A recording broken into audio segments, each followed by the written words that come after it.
Nous vivons dans un monde en perpétuel mouvement, où les relations humaines sont à la fois source de joie et parfois de tension. Dans ce tumulte quotidien, une question essentielle se pose.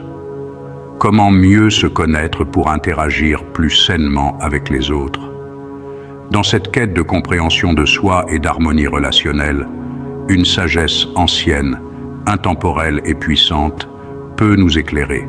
Le stoïcisme. Le stoïcisme n'est pas une philosophie froide ou détachée. C'est un art de vivre, une école de pensée qui enseigne la maîtrise de soi, la clarté d'esprit et l'acceptation de ce qui ne dépend pas de nous.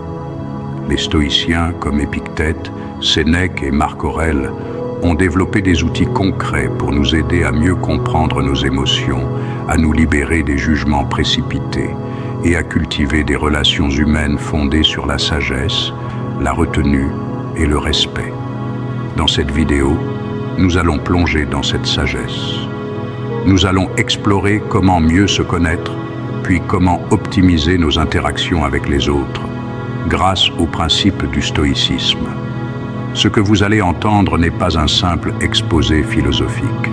C'est une carte, une boussole intérieure, une invitation à vivre plus consciemment.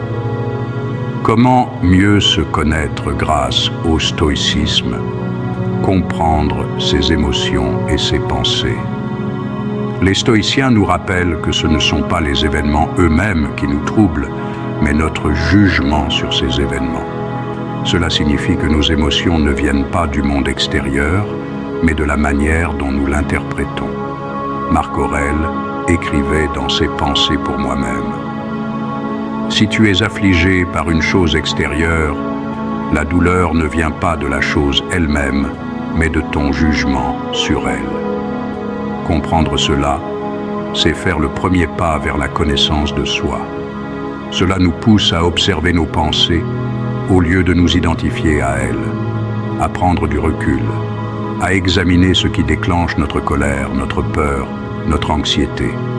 C'est là que commence la vraie liberté intérieure. L'exercice du journal stoïcien.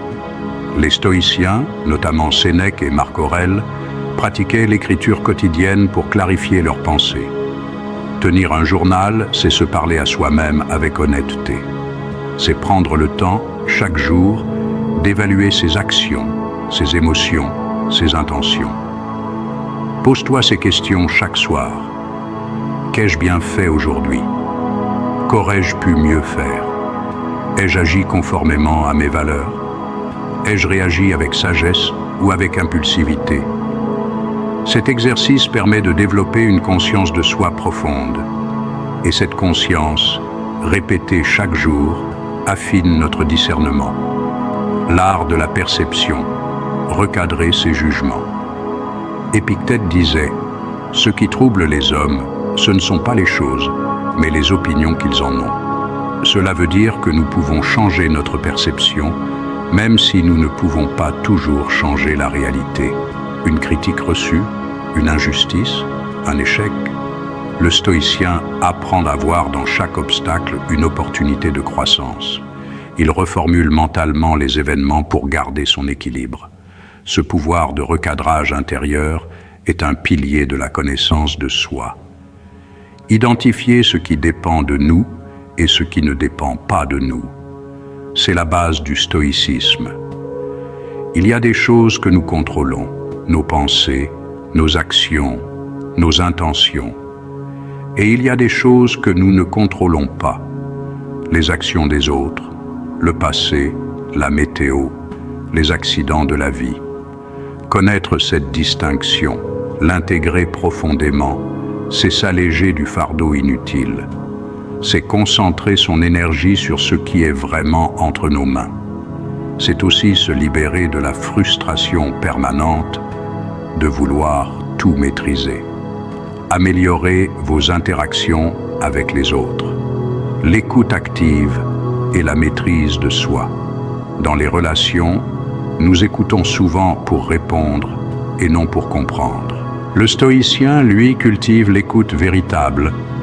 Il ne réagit pas dans l'émotion. Il observe. Il prend une pause. Il choisit sa réponse plutôt que de se laisser emporter par l'impulsion. Sénèque écrivait « Celui qui écoute sans colère, même lorsqu'on le provoque, est déjà plus puissant que celui qui frappe fort. » La maîtrise de soi commence dans l'écoute. Parler avec sagesse et retenue. Le stoïcisme enseigne la sobriété du langage. Avant de parler, pose-toi ces questions. Est-ce vrai? Est-ce utile? Est-ce nécessaire?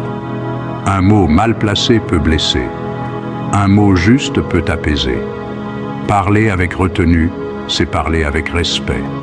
C'est aussi savoir se taire quand il le faut. Développer l'empathie sans perdre son équilibre intérieur. Être stoïcien ne veut pas dire être insensible. Au contraire, c'est être pleinement humain, tout en gardant son calme intérieur. L'empathie stoïcienne, c'est comprendre l'autre sans être emporté par ses émotions. C'est reconnaître la souffrance sans se laisser aspirer par elle. C'est offrir une présence stable qui rassure. Et parfois, c'est justement ce dont les autres ont besoin. Gérer les conflits avec sérénité. Les conflits sont inévitables, mais notre manière de les gérer peut tout changer.